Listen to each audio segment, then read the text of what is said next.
ਸਤਿ ਸ਼੍ਰੀ ਅਕਾਲ। North America news ਦੇਖ ਰਹੇ ਸਾਰੇ ਦਰਸ਼ਕਾਂ ਦਾ ਸਵਾਗਤ ਹੈ। ਮੈਂ ਹਾਂ ਗੁਰਿੰਦਰ ਸਿੰਘ। ਖਬਰਾਂ ਦੀ ਸ਼ੁਰੂਆਤ ਕਰ ਲੈਂਦੇ ਹਾਂ ਹੈਡਲਾਈਨਸ ਦੇ ਨਾਲ।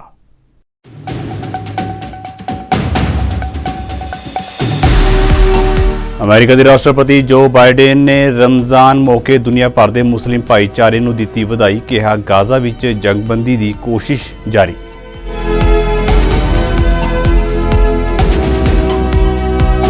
ਸਾਬਕਾ ਰਾਸ਼ਟਰਪਤੀ ਡੋਨਾਲਡ ਟਰੰਪ ਨੇ ਰਾਸ਼ਟਰਪਤੀ ਬਾਈਡਨ ਉੱਤੇ ਸਾਧੇ ਨਿਸ਼ਾਨੇ। ਬਾਈਡਨ ਨੂੰ ਮਾਨਸਿਕ ਤੌਰ ਉੱਤੇ ਦੱਸਿਆ ਬਿਮਾਰ।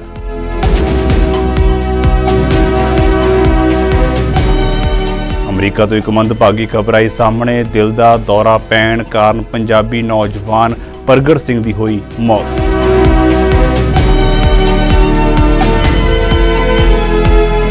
ਅਗਲੇ 2 ਸਾਲਾਂ ਦੇ ਵਿੱਚ ਅਲਕੋਹਲ ਐਕਸਾਈਜ਼ ਟੈਕਸ ਦੇ ਵਿੱਚ ਨਹੀਂ ਕੀਤਾ ਜਾਵੇਗਾ ਵਾਧਾ। ਵਿੱਤ ਮੰਤਰੀ ਕ੍ਰਿਸਟੀਆ ਫਰੀਲੈਂਡ ਵੱਲੋਂ ਕੀਤਾ ਗਿਆ ਐਲਾਨ।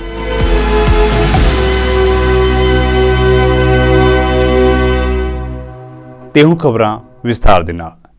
ਅਮਰੀਕਾ ਦੇ ਰਾਸ਼ਟਰਪਤੀ ਜੋ ਬਾਈਡਨ ਨੇ ਰਮਜ਼ਾਨ ਮੌਕੇ ਦੁਨੀਆ ਭਰ ਦੇ ਮੁਸਲਿਮ ਭਾਈਚਾਰੇ ਨੂੰ ਵਧਾਈ ਦਿੰਦੇ ਹੋਏ ਦੁਹਰਾਇਆ ਹੈ ਕਿ ਅਮਰੀਕਾ ਹਮਾਸ ਵੱਲੋਂ ਕੈਦ ਕੀਤੇ ਗਏ ਲੋਕਾਂ ਦੀ ਰਿਹਾਈ ਦੇ ਸਮਝੌਤੇ ਦੇ ਤਹਿਤ ਘੱਟੋ-ਘੱਟ 6 ਹਫ਼ਤਿਆਂ ਦੀ ਫੌਰੀ ਜੰਗਬੰਦੀ ਲਈ ਲਗਾਤਾਰ ਕੋਸ਼ਿਸ਼ਾਂ ਕਰਦਾ ਰਹੇਗਾ। ਤੁਹਾਨੂੰ ਦੱਸ ਦਈਏ ਕਿ ਅਮਰੀਕਾ ਦੇ ਵੱਲੋਂ ਦਾਅਵਾ ਕੀਤਾ ਗਿਆ ਹੈ ਕਿ ਉਹ ਲਗਾਤਾਰ ਇਸ ਸਮਝੌਤੇ ਨੂੰ ਸਿਰੇ ਚੜ੍ਹਾਉਣ ਦੇ ਲਈ ਕੋਸ਼ਿਸ਼ ਕਰ ਰਿਹਾ ਹੈ। ਇਸ ਮੌਕੇ ਉਹਨਾਂ ਕਿਹਾ ਹੈ ਕਿ ਅਸੀਂ ਸਥਿਰਤਾ, ਸੁਰੱਖਿਆ ਅਤੇ ਸ਼ਾਂਤੀ ਦੇ ਲੰਮੇ ਸਮੇਂ ਦੇ ਭਵਿੱਖ ਦੇ ਲਈ ਕੰਮ ਕਰਨਾ ਜਾਰੀ ਰੱਖਾਂਗੇ।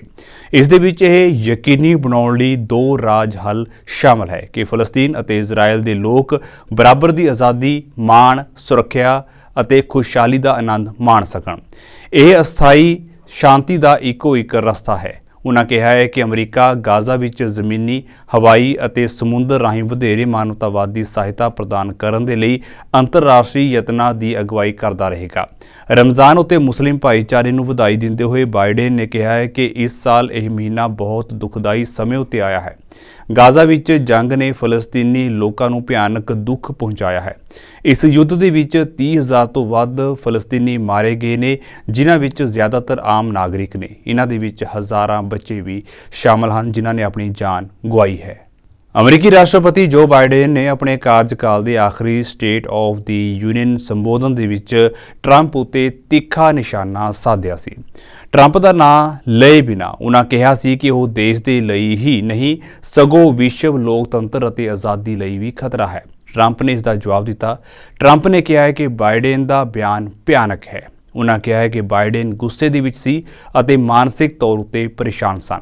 ਟਰੰਪ ਨੇ ਬਾਈਡਨ ਨੂੰ ਲੋਕਤੰਤਰ ਦਾ ਦੁਸ਼ਮਣ ਕਿਹਾ। ਇਸ ਦੇ ਨਾਲ ਹੀ ਟਰੰਪ ਨੇ ਇੱਕ ਵਾਰ ਫਿਰ ਬਾਈਡਨ ਨੂੰ ਬਹਿਸ ਲਈ ਚੁਣੌਤੀ ਦਿੱਤੀ। ਡੋਨਾਲਡ ਟਰੰਪ ਨੇ ਕਿਹਾ ਹੈ ਕਿ ਸਾਡੇ ਦੇਸ਼ ਅਤੇ ਲੋਕਾਂ ਲਈ ਚੰਗਾ ਹੋਵੇਗਾ ਜੇਕਰ ਮੈਂ ਅਤੇ ਜੋ ਬਾਈਡਨ ਅਮਰੀਕਾ ਲਈ ਮਹੱਤਵਪੂਰਨ ਮੁੱਦਿਆਂ ਉੱਤੇ ਬਹਿਸ ਕਰਦੇ ਹਾਂ। ਮੈਂ ਕਿਤੇ ਵੀ ਕਿਸੇ ਵੀ ਸਮੇਂ ਬਹਿਸ ਲਈ ਤਿਆਰ ਹਾਂ। But if you're a disillusioned Democrat, of which there are many today, I extend an open hand, an open invitation, and I ask you to join us on the noble quest of saving our country. Saving our country. Together we will turn the page forever on the miserable nightmare of the Biden presidency. What a presidency, what a president. Most incompetent president we've ever had. The worst president, the most incompetent, and the most corrupt. Other than that, I think he's doing actually quite a good job. And we will make America great again.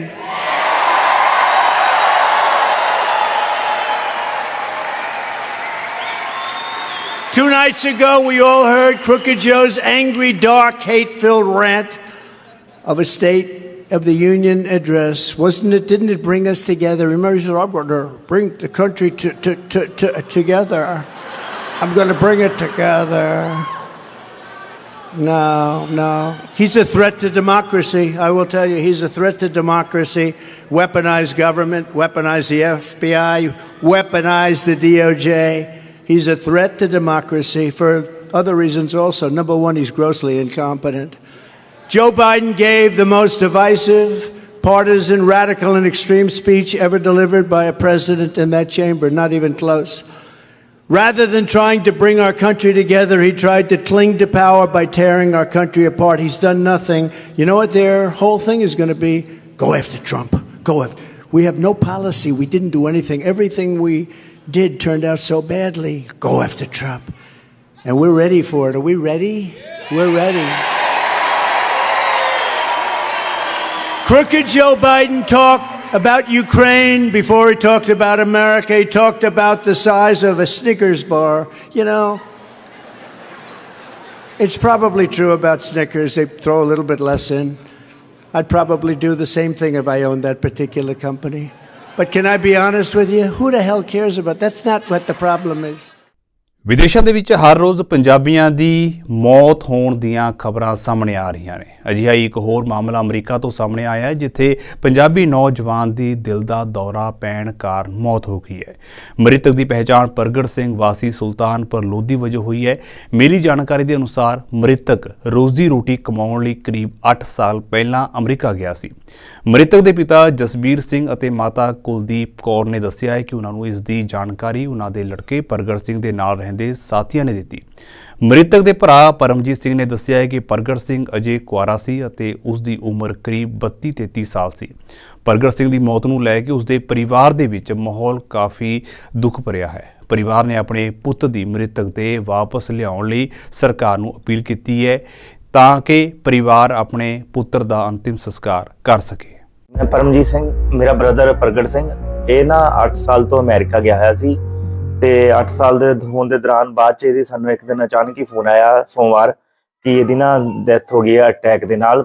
ਇਹਦੇ ਨਾਲ 3-4 ਮੁੰਡੇ ਰਹਿ ਰਹੇ ਸੀ, ਉਹਨਾਂ ਨੇ ਸਾਨੂੰ ਕਾਲ ਕੀਤੀ। ਕਾਲ ਕਰਨ ਦੇ ਦੌਰਾਨ ਸਾਨੂੰ ਪਤਾ ਚੱਲਿਆ ਕਿ ਇਹਨੂੰ ਲੈ ਕੇ ਗਏ ਐਂਬੂਲੈਂਸ 'ਚ ਹਸਪੀਟਲ ਜਾਣ ਦੇ ਦੌਰਾਨ ਉੱਥੇ ਜਾ ਕੇ ਡਾਕਟਰਾਂ ਨੇ ਦਾ ਟ੍ਰੀਟਮੈਂਟ ਥੋੜਾ ਪਤਾ ਕੀਤਾ, ਬਟ ਨਹੀਂ, ਉਹਨਾਂ ਨੇ ਇਹਨੂੰ ਨਾ ਡੈਥ ਕਰਾਰ ਦੇ ਕੇ ਮਤਲਬ ਮ੍ਰਿਤਕ ਕਰਾਰ ਦੇ ਦਿੱਤਾ ਗਿਆ ਕਿ ਇਹਦੀ ਮਤਲਬ ਡੈਥ ਹੋ ਚੁੱਕੀ ਆ। ਤੇ ਫਿਰ ਇੱਥੇ ਮੈਂ ਉਸ ਦਾ ਡੈਡੀ ਜੀ ਉਹਨਾਂ ਨੂੰ ਦੱਸਿਆ ਕਿ ਇਹਦੀ ਡੈਥ ਹੋ ਗਈ ਪ੍ਰਗਟ ਵੀਰ ਦੀ, ਤੇ ਇਹਨਾਂ ਨੇ ਸਾਰਿਆਂ ਨੂੰ ਪਤਾ ਚੱਲਿਆ। ਇਹ ਅਸੀਂ ਪਹਿਲਾਂ ਸਾਡਾ ਪਿੰਡ ਹੈਗਾ ਜੀ ਵਾਟਾ ਵਾਲੀ, ਅਸੀਂ ਉੱਥੇ ਰਹਿ ਰਹੇ ਸੀ। ਫਿਰ 2 ਸਾਲ ਹੋ ਗਏ ਸਾਨੂੰ, ਅਸੀਂ ਇੱਥੇ ਨਾ ਸੁਲਤਾਨਪੁਰ ਆਏ ਹੋਏ ਵੀ ਇਨਕਲੇਵ ਇਸ ਟਾਈਮ ਇੱਥੇ ਰਹਿ ਰਹੇ ਹਾਂ ਜੀ। ਮੇਰੀ ਨਾ ਪ੍ਰਗਟ ਸਿੰਘ ਨਾਲ ਗੱਲਬਾਤ ਹੁੰਦੀ ਰਹਿੰਦੀ ਸੀ 8 ਸਾਲਾਂ ਦੇ ਦੌਰਾਨ। ਪ੍ਰਗਟ ਸਿੰਘ ਮੇਰਾ ਵੀਰ ਇਹੀ ਦੱਸਦਾ ਸੀ ਕਿ ਮੇਰੇ ਪੇਪਰ ਲੱਗੇ ਹੋਏ ਵਕੀਲ ਥਰੂ, ਵੀਰ ਦੇ ਪੇਪਰ ਹੁਣ ਇਹਦਾ ਅਪ੍ਰੈਲ ਦੇ ਵਿੱਚ ਵੀਰ ਦੇ ਪੇਪਰ ਜਿੱਦਾਂ ਨਿਕਲਣ ਦੀ ਆਸ ਸੀ, ਤੇ ਵੀਰ ਨੇ ਜਿੱਦਾਂ ਹੁਣ ਵਕੀਲ ਨੂੰ ਆਪਣੇ ਪੈਸੇ ਵੀ ਥੋੜੇ ਬਹੁਤੇ ਪੇ ਕੀਤੇ ਸੀ ਜਾ ਕੇ, ਤੇ ਵੀਰ ਨੂੰ ਗਏ ਨੂੰ 8 ਸਾਲ ਹੋ ਗਏ ਆ। ਤੇ ਵੀਰ ਨੇ ਹੁਣ ਇਹ ਗੱਲ ਕਹੀ ਸੀ ਕਿ ਚਲ ਜਲਦੀ ਤੋਂ ਜਲਦੀ ਮੇਰੇ ਪੇਪਰ ਚਲੋ ਕਲੀਅਰ ਹੋ ਜਾਣਗੇ ਤੇ ਮੈਂ ਇੰਡੀਆ ਚੱਕਰ ਮਾਰੂੰਗਾ, ਪਰ ਉਸੇ ਦੌਰਾਨ ਇਹਦੀ ਡੈਥ ਹੋ ਗਈ ਵੀਰ ਦੀ। ਵੀਰ ਜੀ ਟਰਾਲਾ ਚਲਾ ਰਿਹਾ ਸੀ ਜਦੋਂ ਇਹਨਾਂ ਨੇ ਮਤਲਬ ਕਾਫੀ ਟਾਈਮ ਤੋਂ, ਹੁਣ 4-5 ਸਾਲ ਹੋ ਗਏ ਟਰਾਲਾ ਹੀ ਚਲਾ ਰਹੇ ਸੀ। ਪਹਿਲਾਂ ਇਹਨਾਂ ਨੇ ਹੋਟਲ ਦੇ ਵਿੱਚ ਕੰਮ ਕੀਤਾ ਸੀ। ਹਾਂਜੀ, ਹੁਣ ਮੈਂ ਇਸ ਵੇਲੇ ਪਿਛਲੇ 2 ਸਾਲਾਂ ਤੋਂ ਵੇਈ ਇਨਕਲੇਵ ਸੁਲਤਾਨਪੁਰ ਲੋਧੀ ਵਿੱਚ ਰਹਿ ਰਿਹਾ। ਮੇਰਾ ਬੇਟਾ ਪ੍ਰਗਟ ਸਿੰਘ ਮਾਰਚ 16 ਚ ਅਮਰੀਕਾ ਗਿਆ ਸੀ ਰੋਜੀ ਰੋਟੀ ਦੇ ਚੱਕਰ ਚ ਵਿਦੇਸ਼, ਤੇ ਉੱਥੇ ਉਹਦੇ ਵਰਕ ਪਰਮਿਟ ਤੇ ਸੀ। ਉਹਦਾ ਕੇਸ ਵੀ ਲੱਗਾ ਹੋਇਆ ਸੀ ਕਨਫਰਮ ਹੋਣ ਵਾਸਤੇ ਵਕੀਲ ਕੋਲੇ। $20,000 ਉਸ ਵੇਲੇ ਅਸੀਂ ਭਰਿਆ, ਬੌਂਡ ਵੀ ਉਹਦਾ ਭਰਿਆ ਹੋਇਆ ਸੀ। ਤੇ ਹੁਣ ਪਿਛਲੇ ਦਿਨ ਅਚਾਨਕ 5 ਤਰੀਕ ਨੂੰ 5 ਮਾਰਚ ਨੂੰ ਮੰਗਲਵਾਰ ਉਹਦੇ ਸਾਨੂੰ ਖਬਰ ਆਈ, ਉਹਦੇ ਨਾਲ ਦੇ ਸਾਥੀਆਂ ਨੇ ਦੱਸਿਆ ਵੀ ਉਹਨੂੰ ਅਟੈਕ ਆ ਗਿਆ। ਉਹਦੇ ਨਾਲ ਅਟੈਕ ਹੋਣ ਤੋਂ 2 ਘੰਟੇ ਪਹਿਲਾਂ ਹੀ ਸਵੇਰੇ ਮੇਰੀ ਗੱਲ ਹੋਈ 8:50 ਤੇ ਉਹਦੇ ਨਾਲ ਗੱਲ ਵੀ ਹੋਈ ਆ। ਪਹਿਲਾਂ ਵੀਡੀਓ ਕਾਲ ਕਰਕੇ ਘਰੇ ਵੀ ਕਰਦਾ ਰਿਹਾ, ਕੋਈ ਕਿਸੇ ਕਿਸਮ ਦੀ ਪਰੇਸ਼ਾਨੀ ਨਹੀਂ ਸੀ। ਅਚਾਨਕ ਅਟੈਕ ਹੋਣ ਨਾਲ ਦੇ ਸਾਥੀ ਉਹਨੂੰ ਲੈ ਕੇ ਗਏ ਹਸਪੀਟਲ, ਤੇ ਹਸਪੀਟਲ ਜਾਣ ਤੇ ਥੋੜਾ ਇੱਕ ਵਾਰੀ ਉਹਨੇ ਥੋੜਾ ਰਿਕਵਰ ਵੀ ਕੀਤਾ, ਪਰ ਦੁਬਾਰਾ ਅਟੈਕ ਆਉਣ ਤੇ ਉਹਦਾ ਉੱਥੇ ਡੈਥ ਹੋ ਗਈ ਆ। ਤੇ ਹੁਣ ਬੋਡੀ ਉਹਦੀ ਇਸ ਵੇਲੇ ਉੱਥੇ ਮੋਰਚਰੀ 'ਚ ਪਈ ਆ। ਸਟਾਕਟਨ ਸ਼ਹਿਰ ਵਿੱਚ ਰਹਿੰਦਾ ਸੀ ਕੈਲੀਫੋਰਨੀਆ, ਤੇ ਪਰਿਵਾਰ ਉਹਦੀ ਮਦਰ ਦੀ ਕੰਡੀਸ਼ਨ ਬਹੁਤ ਮਿਜ਼ਰੇਬਲ ਕੰਡੀਸ਼ਨ ਆ। ਪਰਿਵਾਰ ਵੱਲੋਂ ਮੰਗ ਕੀਤੀ ਜਾਂਦੀ ਹੈ ਭਾਰਤ ਸਰਕਾਰ ਕੋਲੋਂ ਵੀ ਉਸਦੀ ਮ੍ਰਿਤਕ ਦੇ ਭਾਰਤ ਲਿਆਉਣ ਵਿੱਚ ਮਦਦ ਕੀਤੀ ਜਾਵੇ। ਪਰਿਵਾਰ ਇਸ ਕੰਮ ਲਈ ਅਸੀਂ ਇਸ ਤੋਂ ਪਹਿਲਾਂ ਬਾਬਾ ਬਲਵੀਰ ਸਿੰਘ ਜੀ ਸੀਚੇਵਾਲ ਉਹਨਾਂ ਪਾਸ ਬੇਨਤੀ ਕੀਤੀ ਹੈ, ਔਰ ਉਹਨਾਂ ਨੇ ਸਾਨੂੰ ਪੂਰਾ ਵਿਸ਼ਵਾਸ ਦਿਵਾਇਆ ਵੀ ਅਸੀਂ ਇਸ ਕੇਸ ਨੂੰ ਪ੍ਰਾਇੋਰਟੀ ਤੇ ਲਵਾਂਗੇ। ਪ੍ਰਗਟ ਸਿੰਘ ਅਨਮੈਰਿਡ ਸੀ। ਰੱਖਿਆ ਮੰਤਰੀ ਬਿਲ ਬਲੇਅਰ ਅਤੇ ਉਹਨਾਂ ਦੇ ਲਾਤਵੀਆਈ ਹਮਰੁਤਬਾ ਐਂਡਰੀਸ ਸਪ੍ਰਿਟਜ਼ ਨੇ ਓਟਵਾ ਦੇ ਵਿੱਚ ਰਾਸ਼ਟਰੀ ਸੁਰੱਖਿਆ ਹੈੱਡਕੁਆਰਟਰ ਵਿਖੇ ਇੱਕ ਦੁਵੱਲੀ ਮੀਟਿੰਗ ਕੀਤੀ। ਮੰਤਰੀਆਂ ਨੇ ਯੂਕਰੇਨ ਉੱਤੇ ਰੂਸ ਦੇ ਗੈਰ ਕਾਨੂੰਨੀ ਪੂਰੇ ਪੈਮਾਨੇ ਉੱਤੇ ਕੀਤੇ ਗਏ ਹਮਲੇ ਦੀ ਸਖਤ ਸ਼ਬਦਾਂ ਵਿੱਚ ਨਿੰਦਿਆ ਕੀਤੀ। ਮੰਤਰੀ ਬਲੇਅਰ ਨੇ ਯੂਕਰੇਨ ਨੂੰ ਲਾਤਵੀਆ ਦੀ ਫੌਜੀ ਸਹਾਇਤਾ ਦੀ ਪ੍ਰਸ਼ੰਸਾ ਕੀਤੀ ਅਤੇ ਮੰਤਰੀਆਂ ਨੇ ਮੁੜ ਪੁਸ਼ਟੀ ਕੀਤੀ ਹੈ ਕਿ ਕੈਨੇਡਾ ਅਤੇ ਲਾਤਵੀਆ ਦੋਵੇਂ ਹੀ ਯੂਕਰੇਨ ਨੂੰ ਵਿਆਪਕ ਫੌਜੀ ਸਹਾਇਤਾ ਪ੍ਰਦਾਨ ਕਰਨਾ ਜਾਰੀ ਰੱਖਣਗੇ। ਦੋਵਾਂ ਮੰਤਰੀਆਂ ਨੇ ਲਾਤਵੀਆ ਦੇ ਵਿੱਚ ਬਹੁ-ਰਾਸ਼ਟਰੀ ਨਾਟੋ ਬੈਟਲ ਗਰੁੱਪਾਂ ਨੂੰ ਵਧਾਉਣ ਲਈ ਮੌਜੂਦਾ ਯਤਨਾਂ ਬਾਰੇ ਚਰਚਾ ਕੀਤੀ, ਜਿਸ ਦੀ ਕੈਨੇਡਾ 2017 ਤੋਂ ਅਗਵਾਈ ਕਰ ਰਿਹਾ ਹੈ। The Minister of Defence for Latvia, as I understand it, this is your first visit to Canada, and I'd like to take a moment to welcome you to our very beautiful country. Latvia and Canada have much in common, perhaps most notably our mutual love of hockey. Yes. And so I've had the opportunity to visit Latvia in December, to visit our troops that are deployed there, but also to visit the beautiful city of Riga, to meet with Andres. I want to tell you that he and I have become good friends and good partners in our mutual efforts. Latvia has also proven to be an outstanding host to the Canadian Armed Forces deployed into the country, for which we are very grateful.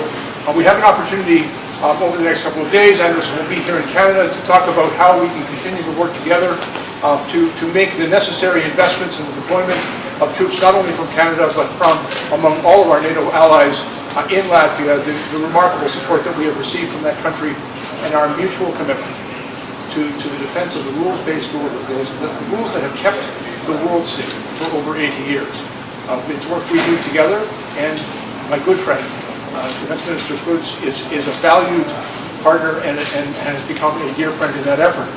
To that regard, one of the things that we have been doing in NATO is the development of what we call capability coalitions.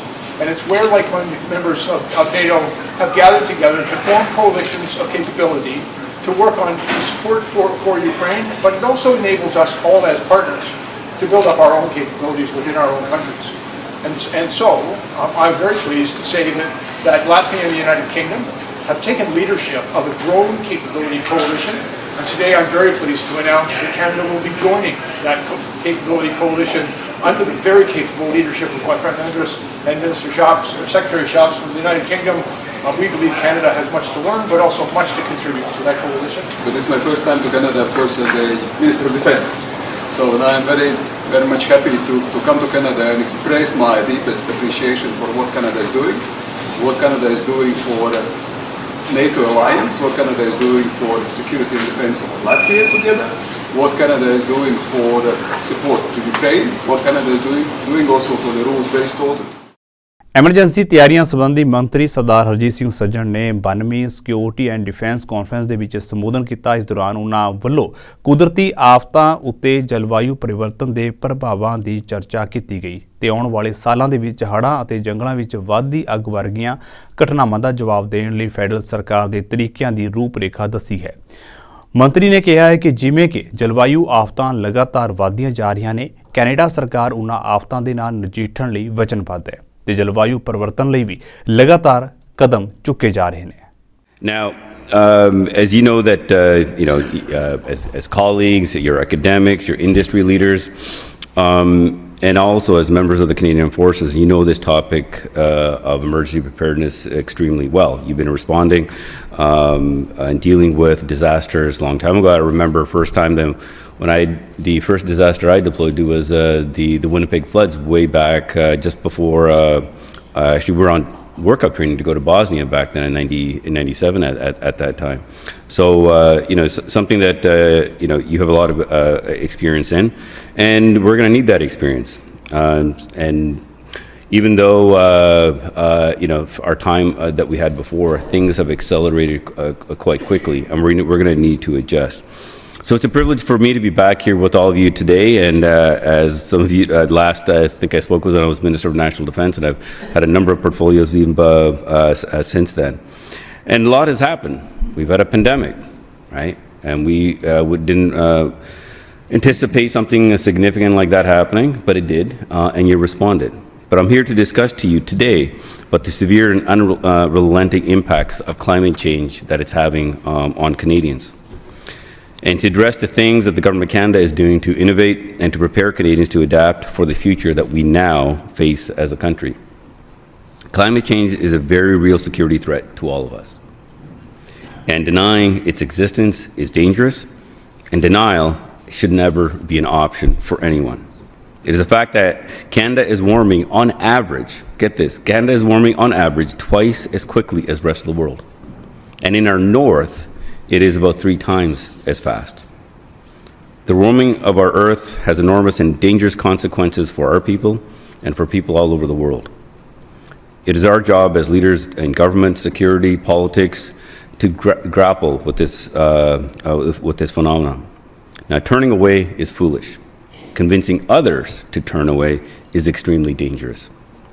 Climate security is something that's real, something that BC premier David Eby ਦੇ ਵੱਲੋਂ ਸਰੀ ਵਿਖੇ news conference ਕੀਤੀ ਗਈ, ਜਿੱਥੇ ਉਹਨਾਂ housing, ਹਸਪਤਾਲਾਂ ਦੇ ਵਿੱਚ ਸਟਾਫ ਦੀ ਕਮੀ ਅਤੇ ਵੱਖ-ਵੱਖ ਮੁੱਦਿਆਂ ਨੂੰ ਲੈ ਕੇ ਵਿਚਾਰ ਚਰਚਾ ਕੀਤੀ।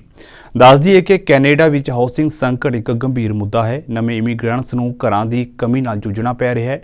ਪ੍ਰੀਮੀਅਰ ਡੇਵਿਡ ਈਵੀ ਨੇ ਕਿਹਾ ਹੈ ਕਿ BC ਦੇ ਲੋਕਾਂ ਦੀਆਂ ਮੁਸ਼ਕਲਾਂ ਦਾ ਹੱਲ ਕਰਨਾ ਸਾਡਾ ਪ੍ਰਮੁੱਖ ਤਰਜੀਹੀ ਮਾਮਲਾ ਹੈ। ਉਹਨਾਂ ਕਿਹਾ ਕਿ ਸਾਨੂੰ ਪਤਾ ਹੈ ਕਿ ਸੂਬਾ ਘਰਾਂ ਦੀ ਘਾਟ ਨਾਲ ਜੂਝ ਰਿਹਾ ਹੈ ਤੇ ਸਾਡੀ ਸਰਕਾਰ ਹਾਊਸਿੰਗ ਸੰਕਟ ਨਾਲ ਨਜਿੱਠਣ ਲਈ ਲਗਾਤਾਰ ਕੰਮ ਕਰ ਰਹੀ ਹੈ। Almost $100 million to Surrey under the Growing Communities Fund, which they said they were going to dedicate to the police transition. They haven't spent any of that money to the best of our knowledge.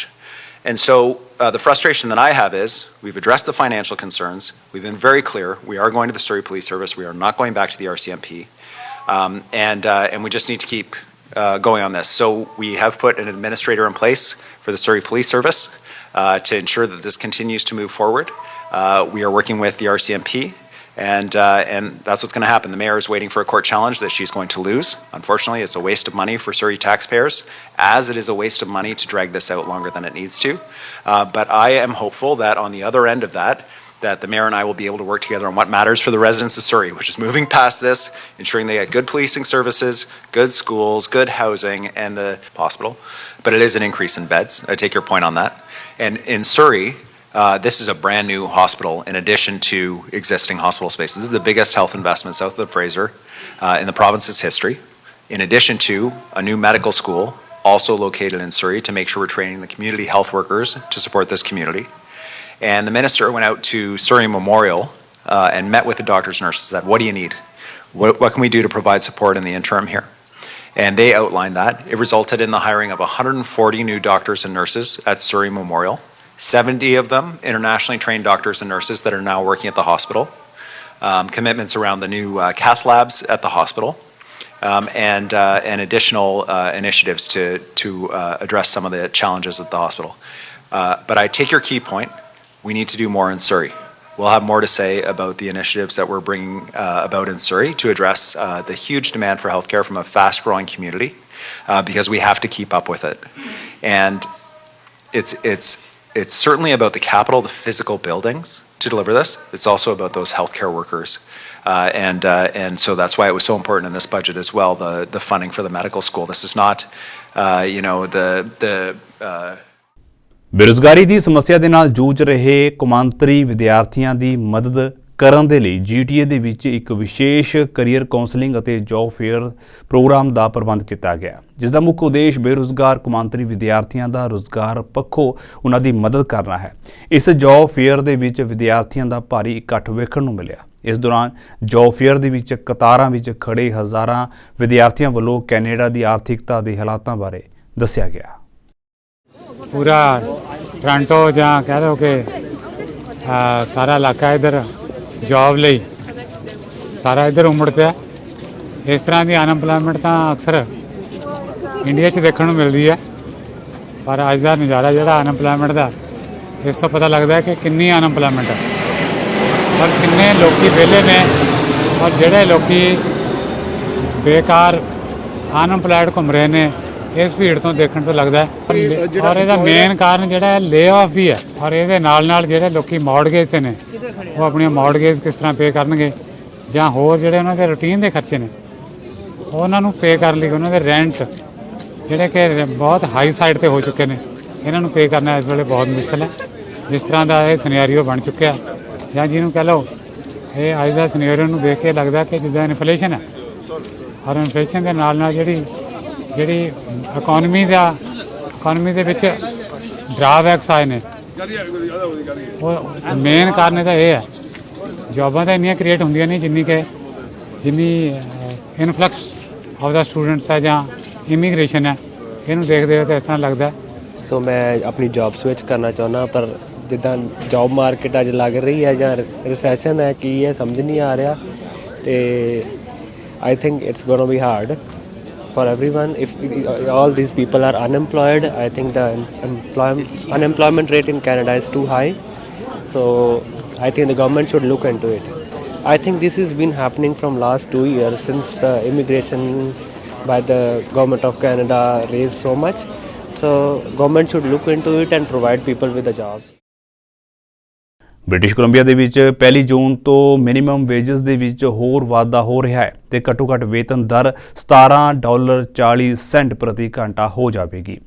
BC ਦੇ ਵਿੱਚ minimum wages ਦੇ ਵਿੱਚ ਵਾਧਾ ਕਰਨ ਦੇ ਲਈ ਸੂਬਾਈ ਸਰਕਾਰ ਵੱਲੋਂ ਇੱਕ ਕਾਨੂੰਨ ਵੀ ਬਣਾਉਣ ਦੀ ਤਜਵੀਜ਼ ਹੈ, ਜਿਸ ਦੇ ਨਾਲ ਮਿਨੀਮਮ ਵੇਜਸ ਦੇ ਵਿੱਚ ਸਾਲਾਨਾ ਇਨਫਲੇਸ਼ਨ ਦੇ ਹਿਸਾਬ ਦੇ ਨਾਲ ਵਾਧਾ ਹੋਇਆ ਕਰੇਗਾ। ਜਦੋਂ ਸਾਡੀ ਸਰਕਾਰ ਬਣੀ ਸੀ 2017 ਦੇ ਵਿੱਚ ਮਿਨੀਮਮ ਵੇਜ ਸਾਡੇ BC ਦੀ ਬਾਕੀ ਸਾਰੇ ਕੈਨੇਡਾ ਨਾਲੋਂ ਵਨ ਆਫ ਦਾ ਲੋਐਸਟ ਸੀਗੀ, ਕਿਉਂਕਿ ਪਹਿਲੇ 10 ਸਾਲ ਇੱਕ ਸਰਕਾਰ ਨੇ ਉਹਨਾਂ ਦੀ ਮਿਨੀਮਮ ਵੇਜ ਨੂੰ ਫਰੀਜ਼ ਕਰ ਰੱਖਿਆ ਸੀਗਾ। ਤੇ ਅਸੀਂ ਜਦੋਂ ਆਏ ਤੇ ਅਸੀਂ ਕਿਹਾ ਨਹੀਂ, ਜਿਹੜੇ ਸਾਡੇ ਲੋਐਸਟ ਪੇਡ ਵਰਕਰ ਹੈਗੇ ਆ ਉਹਨਾਂ ਨੂੰ ਵੀ ਆਪਣੀਆਂ ਜ਼ਿੰਦਗੀਆਂ ਸੁਖਾਲੇ ਬਣਾਉਣ ਦਾ ਤੇ ਜ਼ਿੰਦਗੀਆਂ ਨੂੰ ਆਪਣੇ ਬੱਚਿਆਂ ਦੇ ਜਿਹੜੇ ਹੋਰ ਹੈਗੇ ਆ ਪ੍ਰੋਗਰਾਮ ਉਹਨਾਂ ਨੂੰ ਸਪੋਰਟ ਕਰਨ ਲਈ ਫੂਡ, ਗਰੋਸਰੀ, ਕਲੋਥਿੰਗ ਸਾਰਾ ਕੁਛ ਉਹਨਾਂ ਨੂੰ ਵੀ ਸਪੋਰਟ ਚਾਹੀਦੀ ਹੈਗੀ ਆ। ਹੁਣ ਅਸੀਂ ਕੱਲ੍ਹ ਲੈਜਿਸਲੇਸ਼ਨ ਇੰਟਰੋਡਿਊਸ ਕੀਤੀ ਆ ਜਿਹੜੇ ਨਾਲ ਇਹ ਇੱਕ ਲਾਅ ਬਣ ਜਾਏਗਾ BC ਦੇ ਵਿੱਚ ਕਿ ਨਾ ਕਿ ਹਰੇਕ ਸਾਲ ਕੈਬਨਿਟ ਡਿਸਾਈਡ ਕਰੇ ਕਿੰਨਾ ਮਿਨੀਮਮ ਵੇਜ ਵਧਣਾ ਚਾਹੀਦਾ। This is obviously good news. Increases to the minimum wage are always a good thing for workers who are really struggling to get by. The living wage for Metro Vancouver is now $25.68 an hour. So that $8 gap works out over the course of a year to be about $15,000 that a worker needs to find in order to be able to pay for rent and food and basic essentials. Right now, every single cost is increasing. And it is so unsustainable as it is right now. And inflation itself is unexpected. We don't know what inflation is going to be in any given year. How is it that businesses are going to be able to plan? ਜਾਂਦੇ ਇੱਕ ਵਾਰ ਫਿਰ ਤੋਂ ਨਜ਼ਰ ਮਾਰ ਲੈਂਦੇ ਹਾਂ headlines ਉੱਤੇ।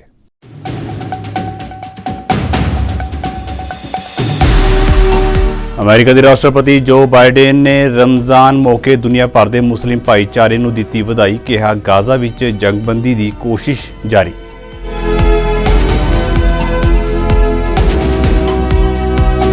ਸਾਬਕਾ ਰਾਸ਼ਟਰਪਤੀ ਡੋਨਾਲਡ ਟਰੰਪ ਨੇ ਰਾਸ਼ਟਰਪਤੀ ਬਾਈਡਨ ਉੱਤੇ ਸਾਧੇ ਨਿਸ਼ਾਨੇ, ਬਾਈਡਨ ਨੂੰ ਮਾਨਸਿਕ ਤੌਰ ਉੱਤੇ ਦੱਸਿਆ ਬਿਮਾਰ।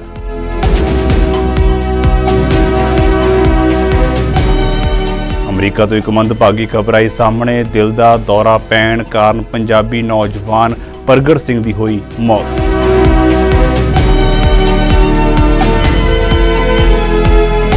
ਅਗਲੇ 2 ਸਾਲਾਂ ਦੇ ਵਿੱਚ ਅਲਕੋਹਲ ਐਕਸਾਈਜ਼ ਟੈਕਸ ਦੇ ਵਿੱਚ ਨਹੀਂ ਕੀਤਾ ਜਾਵੇਗਾ ਵਾਧਾ, ਵਿੱਤ ਮੰਤਰੀ ਕ੍ਰਿਸਟੀਆ ਫਰੀਲੈਂਡ ਵੱਲੋਂ ਕੀਤਾ ਗਿਆ ਐਲਾਨ।